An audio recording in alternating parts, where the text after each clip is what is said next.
vida cotidiana. Muy bien, hermanos y hermanas. Esta mañana vamos a estudiar un pasaje en Juan 16, los versículos 25 hasta 33. Eso es el último pasaje antes de la gran oración de Cristo, que va a empezar ya en el capítulo 17.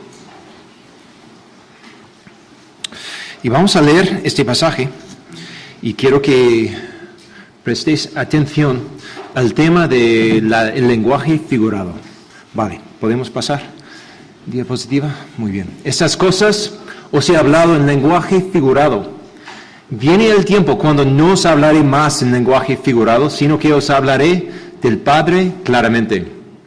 En ese día pediréis mi nombre, y no os digo que yo rogaré al Padre por vosotros, pues el Padre mismo os ama, porque vosotros me habéis amado y habéis creído que yo salí del Padre. Salí del Padre y he venido al mundo de nuevo. Dejo el mundo y voy al Padre.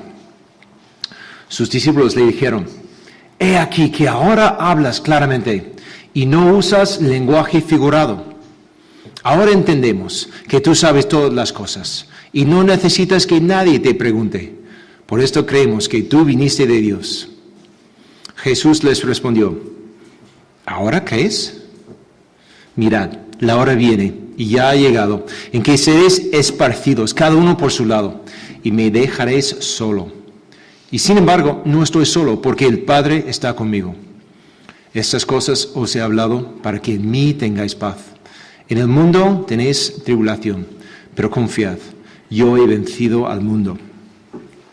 Pues bien, entonces, ¿qué quiere decir Jesús con esto de ya no va a hablar más en lenguaje figurado? Lo que tenemos que entender es que para hablar de las cosas de Dios, para hablar acerca de la relación entre Dios y el Padre, para hablar acerca de todo lo que Jesús iba a hacer y cumplir por medio de su muerte y su resurrección, esto costaba a los discípulos entender, y Jesús ha tenido que usar lenguaje figurado en todo su ministerio. Vemos esto en las parábolas, vemos esto cuando Juan habla de las señales de Jesús. Lo vemos cuando Jesús habla en los yo soy el camino, yo soy el buen pastor. Todas esas cosas son el lenguaje figurado para que los discípulos puedan entender lo que Jesús ha venido para hacer. Hay que recordar que para nosotros es muy fácil entender que Jesús ha venido al mundo para morir. Porque nosotros, pues es que incluso en nuestra cultura, mucha gente sabe que sí, Jesús murió en la cruz. Pero para los discípulos eso era la cosa más remota a sus mentes. Porque para ellos la idea de un Mesías, y creían que Jesús era el Mesías. Ellos pensaban, no, el Mesías viene para establecer un reino terrenal. Él va a quitar de en medio los romanos, estos invasores. Y Él va a establecer un reino. Y nosotros, los discípulos, van a reinar. Qué bien, ¿no? Todas esas cosas estaban en su mente. Y entonces, para decir que Él iba a morir, Él iba a dejarles y volver al Padre, es que no entraban en su mente. Entonces, muchas veces, o algunas veces, Jesús hablaba acerca de su muerte, pero no entendían. Y aquí tenemos un ejemplo de esto. Miren, en Juan 2:19, Jesús estaba hablando con algunos judíos, fariseos creo.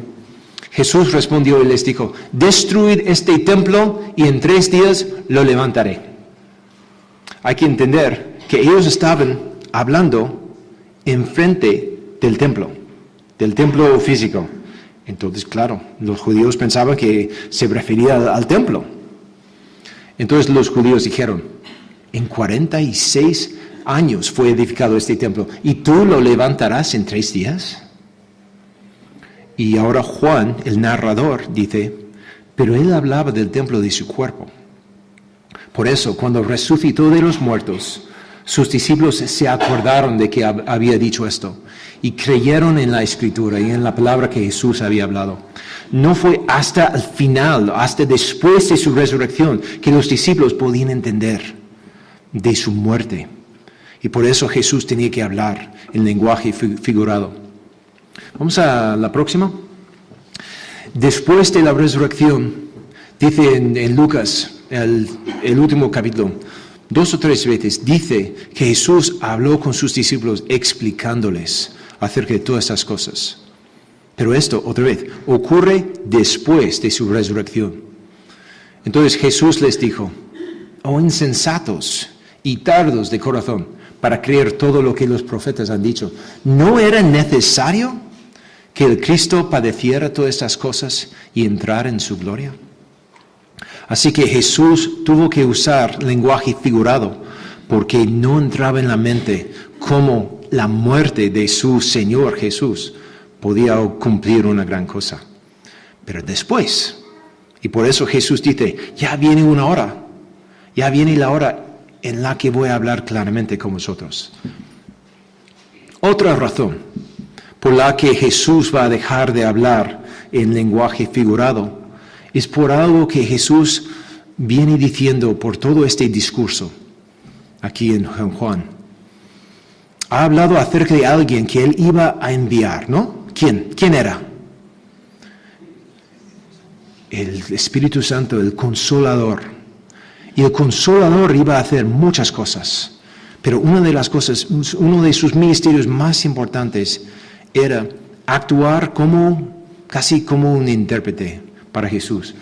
Aquí en Juan 14, 26, Jesús, así que en este mismo discurso, la última cena con sus discípulos, Jesús dice, pero el Consolador, el Espíritu Santo, a quien el Padre enviará en mi nombre, Él os enseñará todas las cosas y os recordará todo lo que os he dicho.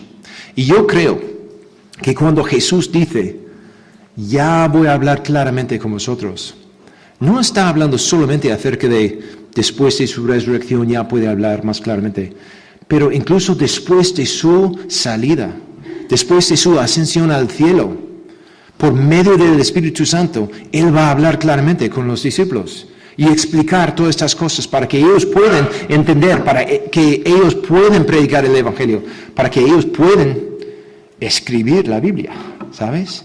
Y explicarnos a nosotros estas cosas que Cristo había dicho.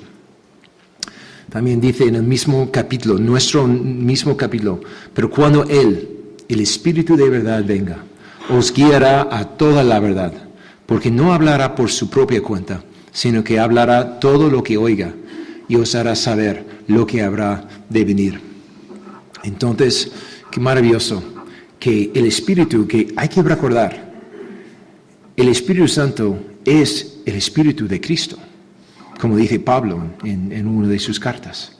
Es el Espíritu de Cristo que está dentro de nosotros, los creyentes. Entonces, cuando el Espíritu nos habla, es Cristo que nos habla. Muy bien, pues vamos a seguir con este pasaje. ¿Cuáles son algunas de estas cosas que dice? Vamos a pasar a la próxima.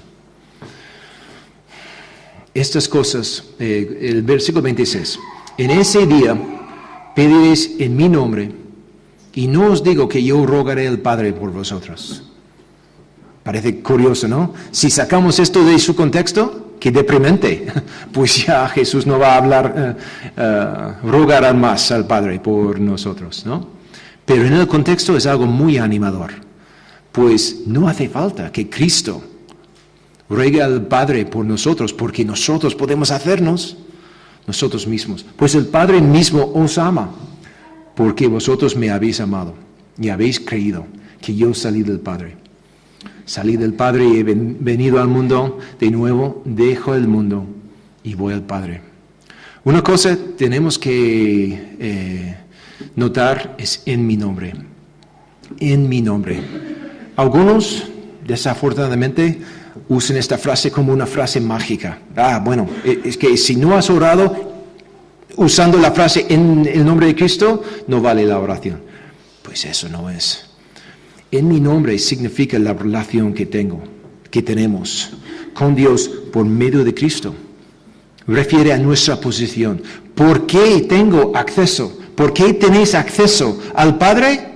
Es porque nosotros venimos por medio de Jesucristo, por medio de creer en Él, por medio de depender de Él y no en nuestras propias obras, ¿no? Dependemos de Él. Somos creyentes, somos hijos de Dios porque hemos creído en Cristo y hemos obedecido a Cristo. Por eso no estoy aquí para criticar otras creencias, pero en este contexto, pensando en el hecho de que ahora nosotros pertenecemos a un ciclo de amor entre el Padre, el Hijo, el Espíritu Santo y nosotros, este acceso increíble que nosotros tenemos ahora con el Creador del universo, ahora pensar en la práctica que tienen algunos de rezar a María para que ella pida al Hijo que nos conceda lo que necesitamos. Es que no tiene sentido. No tiene sentido. ¿Por qué tengo que pedir a un ser humano para que pida a Cristo? ¿Por qué necesito un mediador humano aquí en la tierra cuando Cristo mismo me ha dicho yo tengo acceso al Padre? Es que no tiene sentido. Hermanos, si pertenecemos a Cristo, si hemos creído, tenemos un privilegio de acceso increíble. Increíble. Es un gran privilegio que tenemos, pero en el nombre de Cristo, por medio de Cristo. Vamos a seguir. Sus discípulos le dijeron, he aquí que ahora hablas claramente y no usas lenguaje figurado. Es que este pasaje siempre me confundió porque pensaba, no me parece que Jesús ha hablado tan claramente en los últimos 3 versículos, ¿sabes? O más claro que había hablado antes. No me parece que mucho ha cambiado. Y creo que los discípulos estaban muy entusiasmados, ¿no? Por esto de que por fin vamos a poder entender a Cristo. Ha dicho que ya va a dejar de hablar en lenguaje figurado. Entonces, pues su entusiasmo, pues va adelante. Y dicen cosas que realmente no entienden. No entienden porque Jesús ha dicho, viene la hora. Y está refiriendo a después de todo lo que va a pasar en los próximos 3 días. La muerte, el arresto, la crucifixión, el juicio, la crucifixión y la resurrección. Después de esto, las cosas van a cambiar, pero todavía no. Pero ellos dicen, ahora entendemos que tú sabes todas las cosas y no necesitas que nadie te pregunte. Supongo que por eso quiere decir, no hace falta que nadie compruebe que realmente eres el Mesías, ¿sabes? Como actuar como juez, a ver si realmente este hombre sabe. Los discípulos están diciendo, no hace falta eso, porque ya creemos. Por esto creemos que tú viniste de Dios. Así que están diciendo cosas buenas, pero realmente sin entender todas las implicaciones de lo que va a pasar en los próximos 3 días. Así que Jesús dice de una forma, supongo, irónica, ¿ahora crees? Mirad, la hora viene y ya ha llegado en que seréis esparcidos. Se está refiriendo a en pocas horas. Judas, los otros judíos con él, guardias, van a venir y van a arrestar a Cristo y llevarles. Y los discípulos, en un pánico, van a huir, van a abandonarle. Cada uno por su lado, y me dejaréis solo. Y sin embargo, no estoy solo, porque el Padre está conmigo. Entonces, venga chicos, un poco de realidad. Es que lo peor todavía está por pasar. Es que no estoy hablando de ahora mismo, estoy hablando en pocos días de ahora. Entonces, ellos tenían que entender de que sí, mucho iba a pasar. Y es curioso, habéis notado en este discurso, empezando con el capítulo 13, especialmente el 14, Jesús ha hablado acerca del hecho de que Él va a dejar este mundo. y va a ir al Padre. Y entonces para ellos eso es difícil. Y ellos han comentado esto, han dicho, pero ¿por qué? ¿Por qué nos va a abandonar, no? Y entonces él ha tenido que explicar, pues no os preocupéis, voy a enviar el Espíritu Santo, ¿no?, en mi lugar, y es mejor para vosotros. Pero lo curioso y lo muy irónico es que aquí él dice que, no, ¿realmente vosotros estáis preocupados por el hecho de que voy a dejaros? No, antes de esto, vosotros me vais a abandonar a mí, ¿sabes? ¿Sabéis? Y entonces aquí dice, pero el Padre está conmigo. Muy bien, pues entonces vamos a pasar al último versículo. Estas cosas os he hablado para que en mí tengáis paz. Jesús quiere terminar con un punto de ánimo, ¿no?, para ellos. En el mundo tenéis tribulación, pero confiad, yo he vencido al mundo. Es que los discípulos necesitan oír esto, porque van a pasarlo muy mal en los próximos días, y luego cuando vuelven, pues va a ser difícil, muchos sentimientos de culpabilidad. Necesitan oír una palabra de ánimo, pero aún más para los años que vienen ahora. Después de que Jesús vuelva al cielo, los discípulos van a ser testigos muy fieles, ¿no? Pero van a enfrentar mucha tribulación, mucha falta de fe, mucho aborrecimiento dirigidos hacia ellos. Y necesitan saber que está bien porque Jesucristo ha vencido al mundo. Ellos necesitan este ánimo y nosotros también. Tenemos que prepararnos por cualquier cosa, porque sabemos que en este mundo el Señor no está garantizándonos pues una paz como el mundo llama la paz.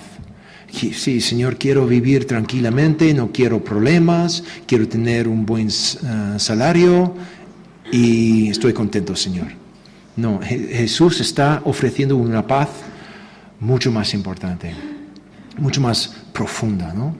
Una paz que dura incluso en los momentos peores de nuestras vidas, cuando estamos sufriendo ataques de muchos tipos, ¿no?, de las personas. Y he pensado acerca de esto. ¿Sabéis cómo mucha gente en nuestra sociedad está buscando paz en sus vidas? Sí, quiere paz.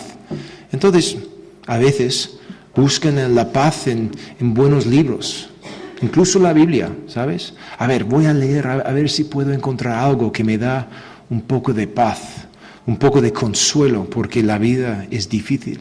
Y entiendo. Pero lo que quiero decir es que no va, como Jesús ha dicho aquí, he hablado para que en mí tengáis paz. Antes había dicho, en mi nombre tenéis acceso al Padre. Tenemos que recordar eso, hermanos y hermanas. La Biblia es un gran libro, un gran libro. La gente puede acercarse, puede leerlo, puede encontrar pasajes que, eso me da consuelo. Pero al menos que acepten a Cristo, al menos que se entregan su vida, a menos que entienden de que es por medio de este sacrificio de Jesucristo, podamos tener esa paz, pues voy a encontrar muy poco. Entonces, por eso tenemos que recordarnos nosotros también. La paz que Jesús ofrece es una paz duradera y una paz que funcione incluso en los peores momentos de nuestras vidas. Así que vamos a tener fe en eso, porque Cristo ha vencido al mundo. Cristo, por su muerte y por su resurrección, ha vencido al mundo y sabemos que Él va a ganar al final. El diablo es muy peligroso, el diablo está intentando guardar por sí mismo tantas almas como puede. Pero el Señor ha ganado la guerra y sabemos todos que el diablo va a perder y Dios va a ganar y nosotros porque pertenecemos a Él también.